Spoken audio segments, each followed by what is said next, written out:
శరత్ చంద్ర దీర్ఘంగా ఆలోచిస్తూ డ్రైవ్ చేస్తూ ఉన్నట్లుండి ఒక చెట్టుకి కార్ ని గుద్దేయబోతూ సడన్ గా బ్రేక్ వేస్తాడు. దాంతో వామిటింగ్ అవ్వడంతో కార్ ఆపేసి మొహం కడుక్కుంటూ, నిజంగానే అపూర్వ ఇదంతా చేసిందా? అపూర్వ ప్రేమ అబద్ధమా? అపూర్వ ఒక క్రూరురాలా? అపూర్వ నా మీద ప్రేమ చూపించలేదా?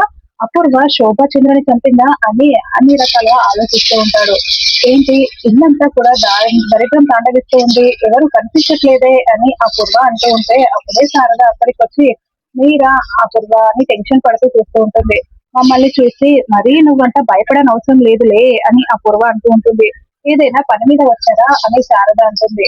ఓ, మన మధ్య ఒక వి- పిచ్చి సంబంధం తగలబడి ఉంది కదా, అందుకేలే రావాల్సి ఉంది అని అపూర్వ అంటే, నీ గారాల పట్టి పూరి పెళ్లి చెడిపోయింది కదా, అందుకేలే సంబంధం తీసుకొచ్చాను అని మీరా అంటుంది. అప్పుడే అపూర్వ చిట్కెలు వేయడంతో ఒకతను లోపలికి వస్తాడు.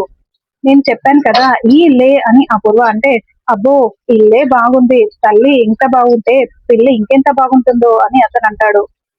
ఈ అంతంతోనే నా మొగుడిని వల్లో వేసుకుంది అని మీరా అంటుంది. మీరా, ఏంటా మాటలు, ఎలా మాట్లాడకు అని శారద అంటుంది.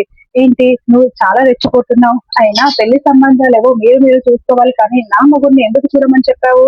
నాకేం తెలియదు అనుకుంటున్నావా? అందుకే ఈ సంబంధం తీసుకొచ్చాము.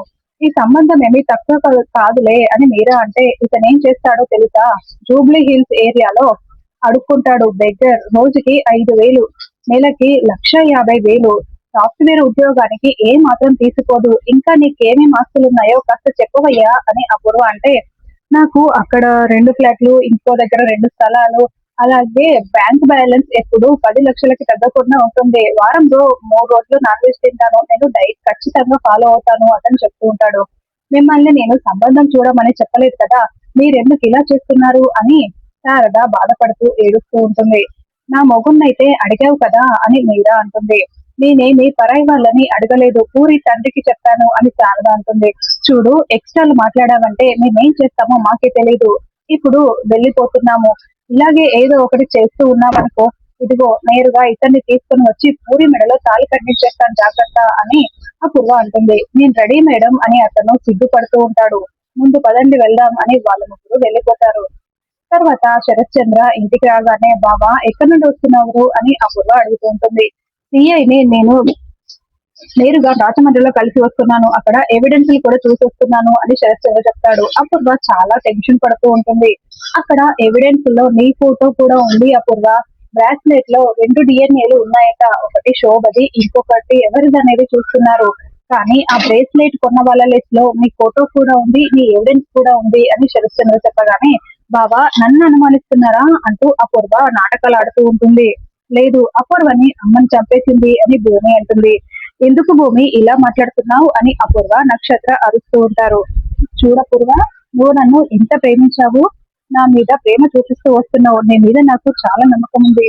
ఆ నమ్మకంతోనే నేను నిన్ను అనుమానించలేకపోతున్నాను. అదంతా అబద్ధమై ఉండాలని నేను ఎక్కువగా కోరుకుంటున్నాను.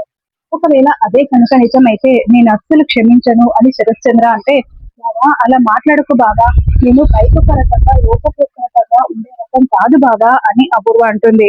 అలా నమ్మించి మోసం చేస్తూ వస్తూ ఉంటారు అని భూమి అంటుంది. భూమి, నువ్వు కాస్త ఆగు.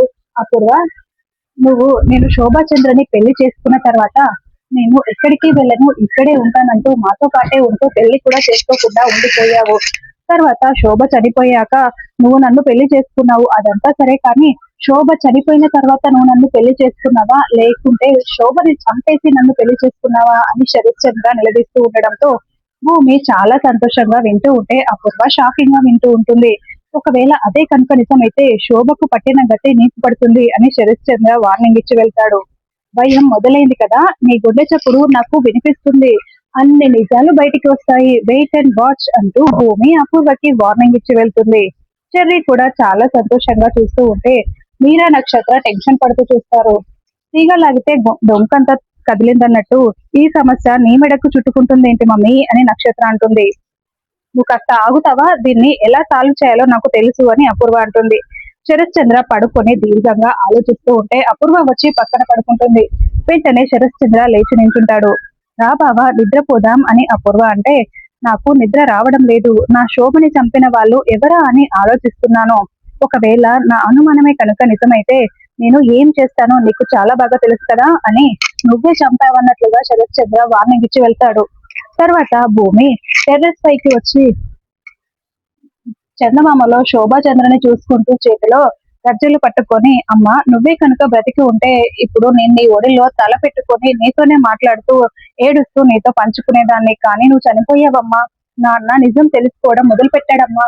త్వరలోనే నాన్నకి నిజం తెలుస్తుంది అని శోభాచంద్రని చందమామలో చూసుకుంటూ కాళ్ళకి గజ్జెలు కట్టుకొని నాట్యం చేస్తూ ఉంటుంది. అలా ఎంతసేపు అయినా నాట్యం చేస్తూనే ఉంటుంది. అప్పుడే కేపీ అక్కడికి వచ్చి, అమ్మా భూమి నువ్వు ఎంతసేపటి నుండి నాట్యం చేస్తున్నావో నీకేమైనా అర్థమవుతుందా అని అడుగుతూ ఉంటాడు. అమ్మని చందమామలో చూసుకుంటూ, నాకు టైమే తెలియలేదు మామయ్య అని భూమి అంటుంది. అన్నం కూడా తినకుండా, ఏంటమ్మా రా నేను తినిపిస్తాను అని కేపీ చాలా ప్రేమగా తినిపిస్తూ ఉంటాడు. భూమి ఆనంద బాష్పాలని కారుస్తూ, మామయ్య ఈ రోజు నాకు ఎంత సంతోషంగా ఉందో తెలుసా, మెల్లమెల్లగా నాన్న నన్ను కూతురుగా ఒప్పుకుంటున్నాడు మామయ్య, నిజం తెలుసుకుంటున్నాడు. త్వరలోనే గగన్ బావని తానే తీసుకొచ్చి, నువ్వు ప్రేమిస్తున్న నీ గగన్ బావ ఇదిగో అంటూ నా చేతిని గగన్ బావ చేతిని ఇద్దరిని కలుపుతాడు మామయ్య. నాకు ఆ నమ్మకం ఉంది. నా గుండెలపై ఉన్న భారం అంతా ఒక్కసారిగా దిగిపోయినట్టుగా ఉంది మామయ్య అని భూమి అన్నం తింటూ ఉంటుంది. ఉదయం అయిన తర్వాత శరశ్చంద్ర పరధ్యానంగా మెట్లు దిగి వస్తూ పొరపాటుగా కాలు స్లిప్ అయి కింద పడిపోతూ ఉంటే భూమి పట్టుకుంటుంది. నాన్న మీరు మనస్సు ఎక్కడో పెట్టుకొని మనిషి మాత్రమే ఇక్కడ ఉన్నారు నాన్న, చాలా నీరసంగా కూడా కనిపిస్తున్నారు, ఏమైనా తినండి నాన్న అని భూమి చెప్తూ ఉంటే, వద్దు ఆకలిగా లేదు అని శరశ్చంద్ర అంటాడు. నాన్న త్వరలోనే అన్ని నిజాలు బయటికి వస్తాయి. మనం ప్రేమిస్తున్న వాళ్ళు మనల్ని మోసం చేస్తున్నారని తెలిస్తే ఆ బాధ ఎలా ఉంటుందో నాకు చాలా బాగా తెలుసు నాన్న. మీరు నాకు దగ్గర అవ్వాలని కాదు నాన్న, నిజాలు ఎప్పటికైనా బయటికి వస్తాయి, అప్పుడు మీకే అన్ని అర్థమవుతాయి. ఇప్పుడు అమ్మని ఎవరు చంపారో తెలిసిన రోజు మీరు బాగా ధైర్యంగా శక్తితో ఉండాలంటే ఇప్పుడు తినాలి తాగాలి నాన్న, జ్యూస్ తాగండి అని తాగిస్తూ ఉంటుంది. ఇదంతా చాటుగా చూస్తున్న నక్షత్ర, మమ్మీ వాళ్ళిద్దరూ ఒక్కటైపోతున్నారు అని అంటే, నేను చూసుకుంటానులే అని అపూర్వ అంటుంది. అమ్మా అమ్మా క్యారెట్ హల్వా త్వరగా చెయ్యమ్మా అని గగన్ కేకలు పెడుతూ ఉంటే శారద కిచెన్ లో రెడీ చేస్తూ ఉంటుంది. తర్వాత గగన్ రెడీ అయిపోయి, అమ్మా క్యారేజ్ పెట్టావా, క్యారెట్ హల్వా పెట్టావు కదా అని అడుగుతూ ఉంటే, నాన్న గగన్ నేను క్యారెట్ హల్వా చేద్దాం అనుకున్నాను, అది కాస్త ఉప్మాలా తయారైపోయింది, చేయలేదు అని శారద చెప్పడంతో, అయ్యో చేయలేదా, సరే అమ్మా సరే నేను వెళ్తున్నానులే అని గగన్ అంటే, సరే ఆర్డర్ పెట్టుకు తింటావా అని శారద అంటుంది. ఆర్డర్ పెట్టుకుంటే అమ్మ చేసిన హల్వాలా ఉండదు కదమ్మా, వద్దులే అని గగన్ అంటాడు. అయ్యో గగన్ ఇన్ని రోజులు గగన్ హల్వా నేను చేశాను అనుకుంటున్నావా, అది భూమి రెడీ చేసింది, పోనీ భూమికి ఫోన్ చేసి క్యారెట్ హల్వా తయారు చేసి తీసుకురమ్మని చెప్పనా అని శారద అంటే, అవసరం లేదమ్మా, కావాలంటే నేను నేర్చుకొని చేసుకుంటానే కానీ ఆ భూమి చేతి వంట నాకు అవసరం లేదు అని గగన్ వెళ్ళిపోతాడు.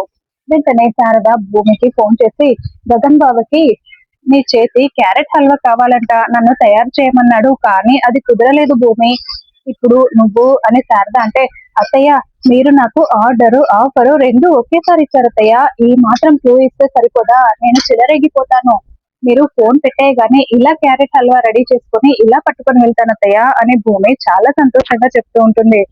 తర్వాత ఇదంతా అపూర్వ విని వెంటనే తారాకి ఫోన్ చేస్తుంది. ఏంటి తారా ఏం చేస్తున్నావు అని అపూర్వ అంటే, గగన్ కి మెసేజ్ చేశాను, రిప్లై కోసం ఎదురు చూస్తున్నాను అని చెప్పడంతో, నువ్వు ఇంత అమాయకంగా ఉంటే ఎలా అని అపూర్వ చాడీలు చెప్తూ ఉంటుంది.